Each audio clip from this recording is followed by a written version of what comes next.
Hello, everyone, and welcome to the Indie Initiative by Insider Gaming, a weekly show that explores the world of indie games, giving an inside look into their development and into the people behind them. My name's Mike Straw, and in this episode, we're diving into a studio that's looking to bring pick up and play back to general gaming.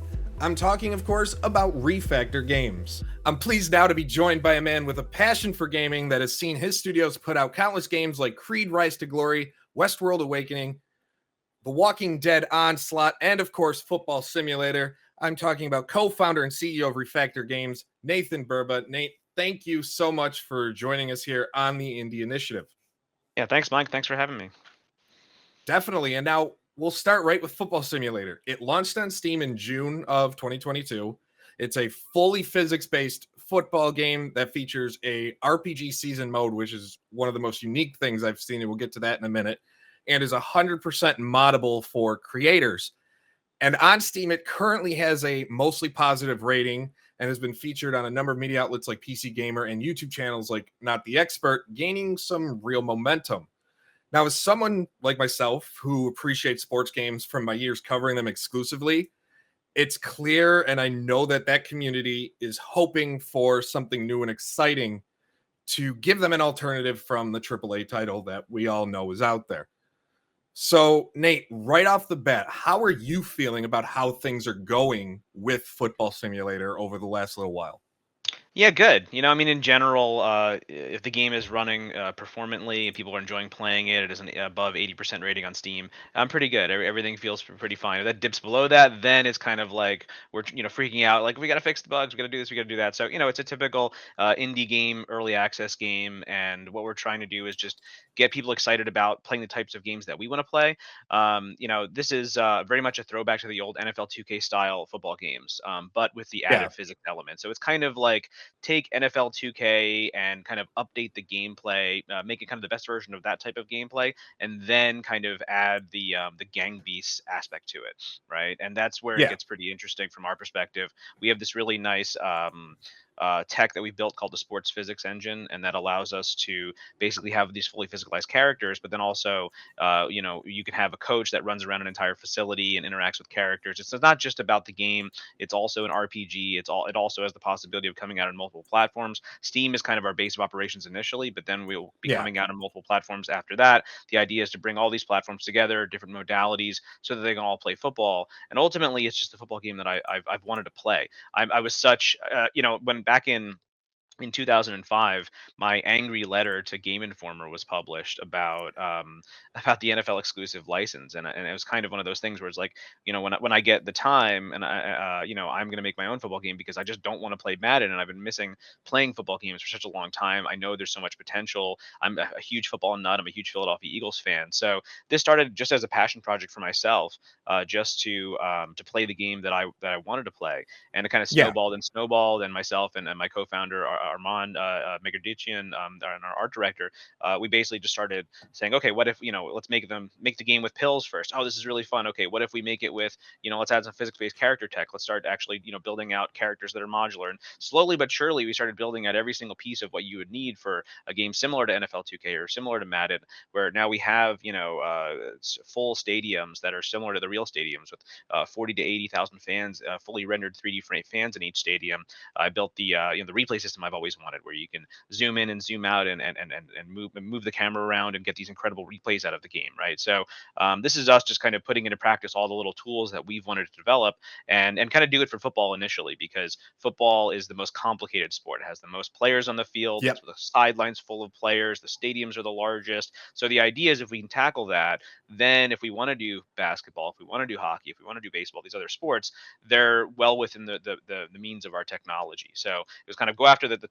toughest thing first, and the thing that's gamers are kind of thirstiest for the most. I think football is an incredible sport. You never know what's going to happen on the field. It's always this kind of weird symphony of different things going on. So that kind of combined very well with the physical aspect of it. We were very much inspired by Gang Beasts. We played a lot of Gang Beasts, and kind Yeah, of it's a that game just I love. Me and my friends absolutely love. Yeah, it's you never know what's going to happen, and it's kind Yep. of there's the hand-to-hand combat aspect of it, but there's just the entire physics aspect of it. I think it's a very rich, kind of vibrant area of game development, and I love things that are just emergent. When the emergent gameplay comes up, I played a lot of Minecraft as well, and Yeah. it's just you love when things happen that you couldn't have expected. So we wanted to make a game that was like that, where people would go on epic beast mode style runs, or crazy kick returns for touchdowns. Or one of the new things that's not in the game yet is we're going to do where you can pitch it to other people. So you'll use the right stick, so you can pitch to someone behind you. Basically, it'll kind of like auto aim to pitch to the nearest person, and then if you also do it far enough, and the person is far enough, they'll actually throw it backwards. So you can do like the hook and ladder play, or those crazy like last second hail mary, like they're pitching it like 8 times and running around to get a Yeah. touchdown at the end of plays. So to me, those crazy highlights, you'll see a lot of them on Instagram, where people are running into the sideline, they run into the coach, they run into some cheerleaders, some crazy things happen. We want to be able to make a game that just makes that happen routinely, right? So that it's just fun, and that's what you see with some of the YouTube videos we're getting. I think it recently blew up on TikTok as well, where it's just the physics make it hilarious, right? They just makes it Yeah. where you just kind of can't look away. It's like a car accident every time. So that's really what we're going for, and we're excited about the fruit of that so far, and that people are seeing that vision. And we're really, the game is maybe like 25% complete, honestly. Like there's so much more that we want to do, so we're really excited about the future. So, I mean, when you look at Refactor Games, it's a newer studio, only just over a year old, if I'm correct. But it's not the only Football Simulator isn't the only game you have working there. You have Journeyman, which is an action RPG, and then you have Battleground Mars, which is an online action first person shooter. What made you though decide, you know what, now is the time that was right? You talked about always wanting to do a football game, but what made you go, you know, now is the time to actually do it? Well, there's never really a right time per se. I mean, it was the right time for me. I had been developing out Servios for a long time, developing titles like Creed and Westworld and The Walking Dead in virtual reality. And from just me personally, I kind of skipped over regular game development, went right to VR, and had a good amount of success in that space. And that Servios was kind of like it was only like my second job or something. I'm the CEO of like a 100-person company, so it's kind of I had to learn very fast, and I learned a lot. What I want to do is take those learnings and bring them back into the regular game space, because I think the regular game space has been, there's something that's just missing over the last 10 years. I don't know what it is, but kind of, Yeah. you have this one juggernaut game that's there that you can either play or not, and then you're done. There's nothing else, right? And in the football realm, it's Madden. In kind of like the sci-fi shooter realm, it's Halo, and there really isn't too much besides that. And then in kind of the RPG, action RPG realm, there's a few things. There's Zelda, and there's WoW, and there's Dark Souls, and there's kind of games floating around, but they none of them do exactly what we want them to do. And Yeah. so with Journeyman, we're a project we're very excited about. It's basically WoW meets Dark Souls. So I want to have that kind of like WoW experience, where I have a character, I have different classes. I can be a druid, I can be an elf, very kind of traditional D&D kind of architecture. But I want it to be really compelling real time count combat, much twitchier than WoW. But I don't want to spend hours and hours grinding like WoW. I just want to hop in and with my friends, and I want to maybe jump into a 20 on 20 CTF, or I want to jump into an instance with 4 other friends in an endless dungeon, work on a character a little bit, but not make it something where it takes forever. I mean, we were talking about this before. I have kids. I'm very much an adult. I have a minimal amount of time. I want to get back to that experience, hop in, do it, and hop out. And so with Journeyman, 1 to 10 player co-op, it's going to be a ton of fun. That's all I can say. Like everything you imagine about that type of game, from Yeah. spell casting to combat. I mean, it's going to have it all. It's going to be a great time. And then with Battleground Mars, that was. Similar. We were actually doing a little bit of research. We were playing we would jump into Halo Infinite, or at least try to jump into Halo Infinite. Back when we first started Battleground Mars, you couldn't even jump into Halo Infinite. We would get a black screen like half the time. And what I started realizing is that the infrastructure for these large organizations building these games that are kind of like the only game in town, the infrastructure is poor. They're making poor game design choices. I'm a huge Battlefield fan. My dad bought me a copy of Battlefield 1942 back when it was 60 players, and or 64 players about 20 years ago, and it kind of blew my mind. And if you look at today, if you look at Battlefield today or some of the larger Halo maps, they're smaller and have less people than that original Battlefield 1942 game. So it's kind of Yeah. like, how are we going backwards, right? And not only is it backwards, but the infrastructure isn't as good. It's harder to actually jump in the game and play with friends. What's going on? And so to me, I just want to be able to hop into a game with my friends. Like I just I want to be able to hop in, get some headshots off, fly a dropship around, maybe like skydive a little bit. I don't know, just do some cool stuff in like a Yeah. sci-fi environment, and then hop out, and it's no big deal, and have it be on multiple platforms. To me, those things, the fact that that doesn't exist means there's a market need for it, and it's just the type of game that I want to play. So what we kind of did is we said, okay, we want to build our sci-fi shooter, but what can we do to make it special? So one of the things is, Mars is a really cool environment. There's also a lot of art available. So this was a project that I developed myself, just as an engineer over the course of like a few months, just to see what could I put together very quickly if I use a certain type of development. And it was based on, there's a lot of Mars assets around. There's a lot of FPS. FPS kind of like one of the easiest things to put together in Unreal. So we use both Unreal and Unity. And so I started putting these together, and I'm like, wow, this is actually really cool. And now all of a sudden, like in the latest version of the game, you can what is it? There's this like grappling hook that you can fire, and so someone can fly a dropship, and you can fire the grappling hook onto it, and then you can like it'll pull you along, and you're literally flying through the air, hanging from a dropship. And if you can get on the top of it, then you can stand on top of the dropship, right?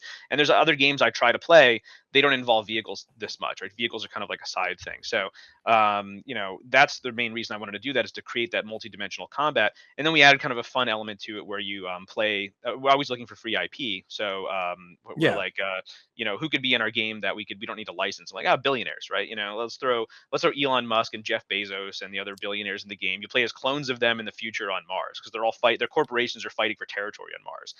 So it's like Elon Musk with a cyber blunt that you're smoking, like, and that's like one of the characters. And that was just hilarious. So we're just having fun making the games that we want to make. And a lot of them are they're a little more throwbacks to a time where games were moddable. They were a little more multi-platform. They were Yeah. less corporate. They didn't have as many microtransactions, and you go into COD, and it's just you're navigating a sea of menus, right? Trying to get to the game. It's in there somewhere. So yeah, this is just getting back to the games that I honestly I wanted to make a few years ago. I'm like, let's do it. Let's just make them, and we're having a It, lot of fun doing it. the billionaires in everything. All I'm thinking of, if there's power ups, you need to have the ability for Elon Musk. Like his shield is just a Twitter block. I know you can't Yeah, use Twitter because of it, yeah. but you can use like a social media block. I don't know. My mind goes to where that's absolutely hilarious, because there's all these types of games where you can do that.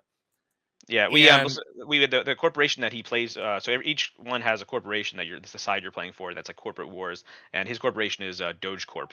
So the idea is that all of his companies got subsumed into Doge Corp, which ended up being the most important corporation that he worked on. that's So fantastic.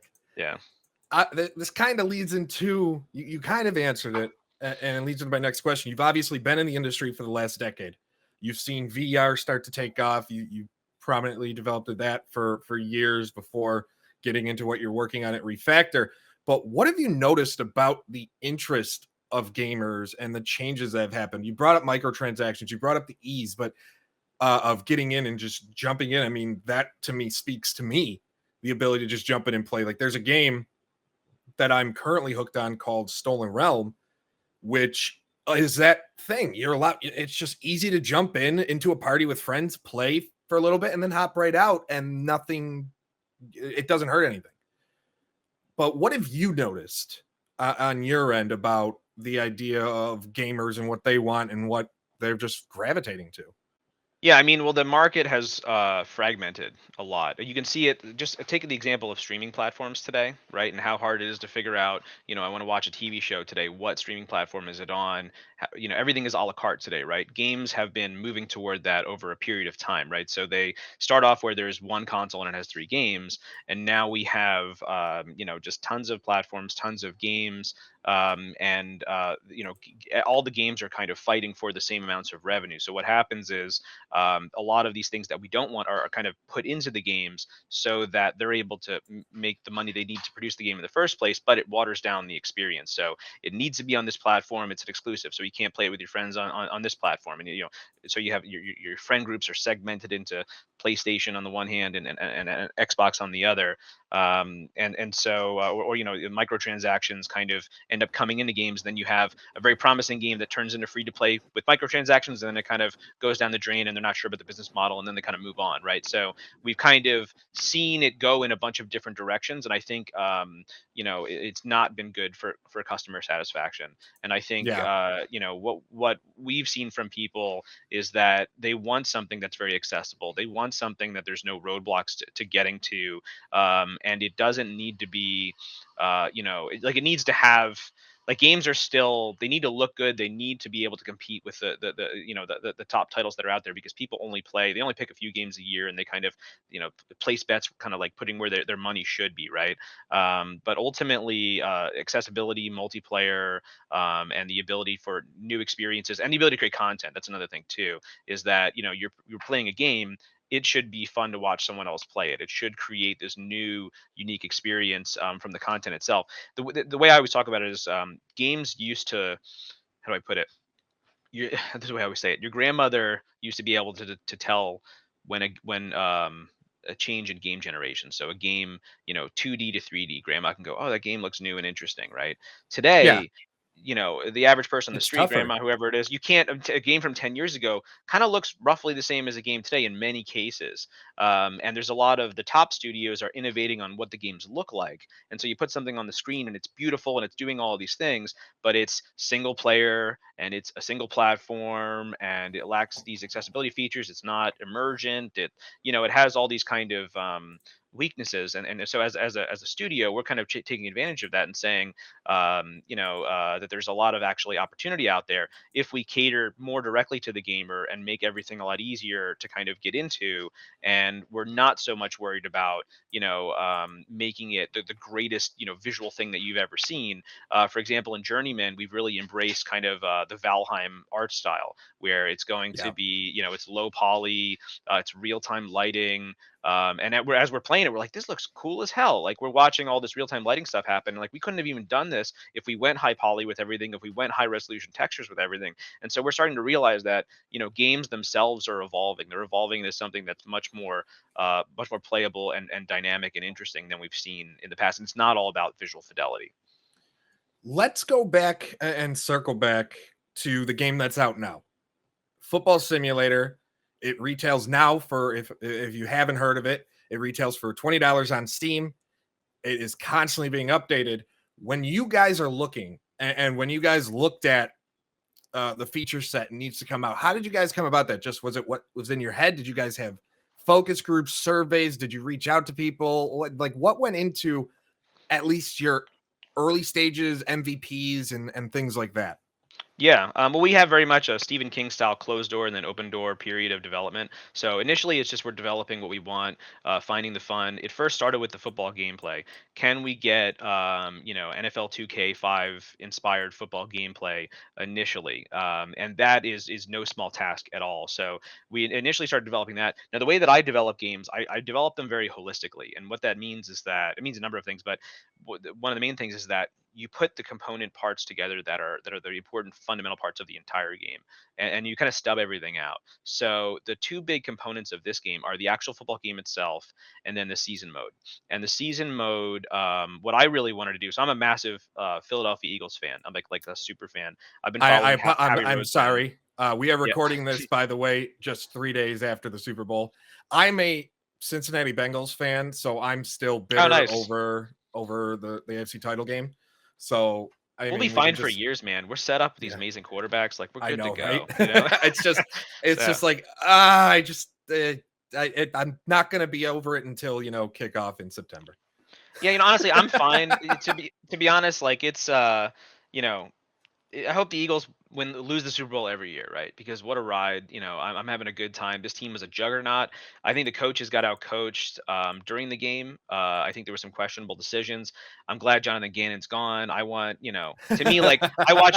My favorite player is Brian Dawkins, and so to me, like, I watch Yeah, football because it's like you want to watch like a tiger going after a gazelle or something, or a lion going after a gazelle, right? Like, that's Brian Dawkins, the quarterback, to me. So if you're not blitzing, if you're not, if I don't see a safety blitz at least one time a game, I cry like a single tear cheer for former Eagles defensive coordinator Jim Johnson, because that's just the way Right. the style of football that I like to see so to me, yeah, it's the worst thing about them losing the Super Bowl in this fashion, and the refs kind of screwed them too, is now I got to hear about it on Philly Sports Talk Radio for the next few years at least. Everyone just complaining about it. So, but otherwise, I mean, they win lose, yeah, it's fine. The Chiefs are cool. I like Patrick Mahomes. I have friends who are Chiefs That's the fans. thing. Like, it's not the I worst thing in the world. It's not like the no. Cowboys won or something, or Yeah. I like uh, the I don't like the Chiefs, but I like Andy Reid. I like Pat Mahomes.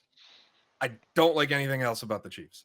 I like those Yeah, two I mean, well, people. that's But that's your responsibility over there, being in the AFC. They're one of your yeah. rivals. We kind of think about Yeah. them every now and then. But yeah. So what was I saying? We are talking about Football Simulator initially. So Yep. basically, I wanted to get those component parts right, but I wanted to add. I'm always trying to innovate, and the physics is an innovation. But I want to go further, and what I want to do is, I'm very. I'll put it this way: Howie Roseman worked his way up from. He basically he would mail letters to all the team's GM saying, "Get me on as an intern. Get me." I'm like a lawyer basically, had no football experience, and then he came on as an intern, and he worked his way up to now easily. Like without a doubt, the best general manager in football. It's like it might not even be close at this point. And so Howie's only a few years older than me. I'm from Philadelphia. He's from Philadelphia. I'm just basically jealous of Howie Roseman. So I'm like, okay, I can't do that. But what can I do? Well, let's make like the Howie Roseman simulator, right? So I'm going to take the NovaCare complex, which is the complex that they built out for the team, and they do all their videos and everything in. Let's build kind of like a virtual version of that. So it has the film room, it has the weight room, there's a Yeah. basketball court in the back, there's an office where people are working, all those types of things. And then you get to be the coach, and you have to interface with everybody. You have to talk to the GM, you have to talk to the players.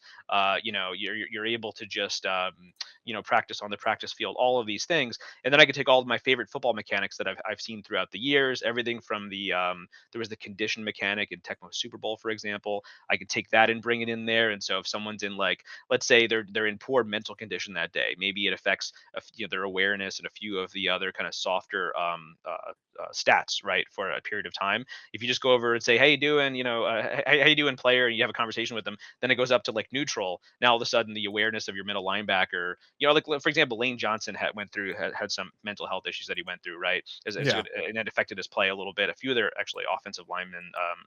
There's what is another guy? I forget his name. My point is that's a mechanic, right? I just see as a game developer, I just see mechanics. So I want to be able to play out those mechanics and basically have a really cool season mode where it's not just menu surfing all the time, but it's almost like the GTA of season modes. And then you have the Yeah. physics aspect, so that brings in the comedy aspect of it, which I love comedy as well. So to me, you put all those things together, and there's just so many things that we can do. There's interacting with the press. We're gonna make like a Mass Effect style press conference system where you have like a little dialogue tree, right? You have to Yeah. make sure you like say the right thing or the wrong thing, and then like the media will get on you. I'm So perfect. I would love the idea of saying the wrong. I would intentionally say the wrong thing. I want to see how mad I would get and see what comes of that. I like the comparison, the GTA style, because yeah, when I dove into the RPG season mode, I think I've put admittedly maybe like 7-8 hours into Football Simulator as of today. And it's one of those things where I'll find myself just walking around exploring, seeing like, all right, how far can I walk? But just all of the little intricacies and knowing that right now as it stands, it's such an open like playground of potential of what you can add to it. It Do you feel that is your everybody, like when it comes to consoles or phone, everybody looks for that killer app or killer feature that obviously you have the gameplay, that physics based gameplay. Do you think this RPG style season mode will be that for you though, however, from a mode standpoint, that not only will get people talking to even try the game, but stay in the game because of what it offers compared to every other football game out there, indie or yeah, AAA? we're trying to get an emergent explosion, where there's more things that the game produces as experiences that we could even ever come up with. And I'll give you an example, right? So NFL 2K5 was very famous for having Chris Berman and kind of like doing like a virtual sports center where he would go through the games of the week, Yep. and then he would actually show replays of the games, right? So we have a design for how we want to do that, but we want to go further than that. So what I want to do is mix it with the physics and also with an idea that I got from GoldenEye, which is basically if you had mods on in GoldenEye, it would screw up the cutscenes. So like if you had slow motion on, the guy would like jump like too slowly and like miss the helicopter and just like fall instead Yep. of like catching the helicopter and like flying away at like the cinematic. So to me, I always thought that was funny. So we've developed a system where the cinematics happen in the engine with the physics in real time. So it's kind of like when you have your character with all of his armor and stuff in a cinematic next to like like the well designed characters from the game, and he has like a fedora on and he has like all this weird stuff and like no shirt and he's just like having a conversation. So that kind of element we want to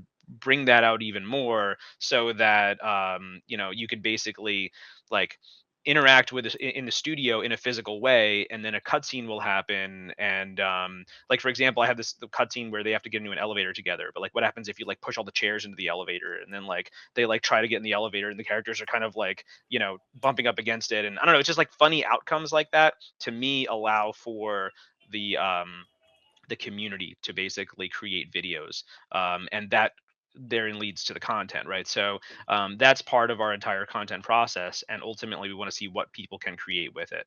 So Yeah. yeah. With overall the overarching, you look at Refactor Games as a whole.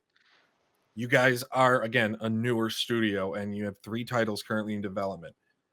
What is the ultimate goal for the studio? Is it to just release games that are like, if you were to give me like a 1 or 2 sentence ultimate goal for what you guys are building at the studio for your games, is what would that be? Like, is it, we want games that are pick up and play, we want games that have memorable moments? Like, what would be your like top list first thing you'd say? Yeah, I mean, I think we kind of make a game that's like, each like platonic ideal of a game, right? Like we're gonna have a football game, we're gonna have a basketball game, we're gonna have a shooter, we're gonna have an action RPG, and then from my perspective, making games is almost like cooking. Like I wake up every morning and I have a different idea for a gun in my head that I want to put in Battleground Mars. Like, oh, what if the shotgun did this, right? And so I want to be able, to go in and just make that quickly, efficiently. It's in the game, test it out, people are playing it, tweak it live in real time, kind of reduce those barriers to game development and also to feedback from the fans. So ultimately it's about creating that loop, and a number of games have done it fairly well, but then things kind of atrophy a little bit. Like if you like Gary's mod, for example, right? If they like Yeah. if they put $100 million into Gary's mod, it would be the greatest game in history or something, right? Because of how close it was able to get to doing that. At one point in Gary's mod, I was in a helicopter that was like fully physically simulated and was made out of like, it was a fan, like it was a mod that someone made and put on Gary's mod, and it was made of like modular pieces.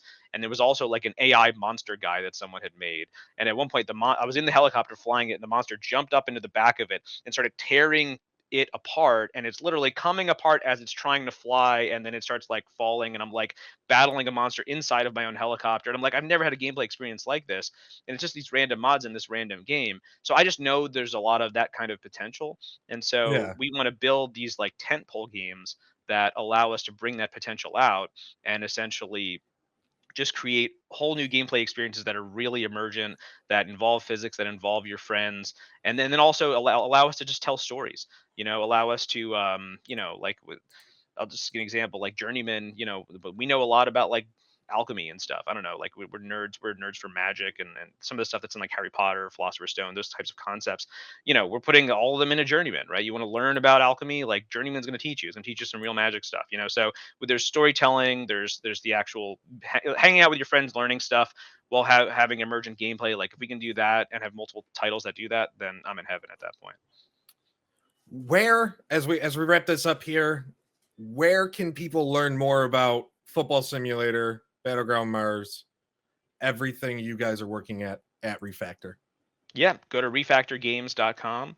Also, you can go to what is it? Journeyman is on Steam now as well. We're taking wish lists for that. You can go check out Football Simulator on Steam, and stay tuned. There'll be more coming.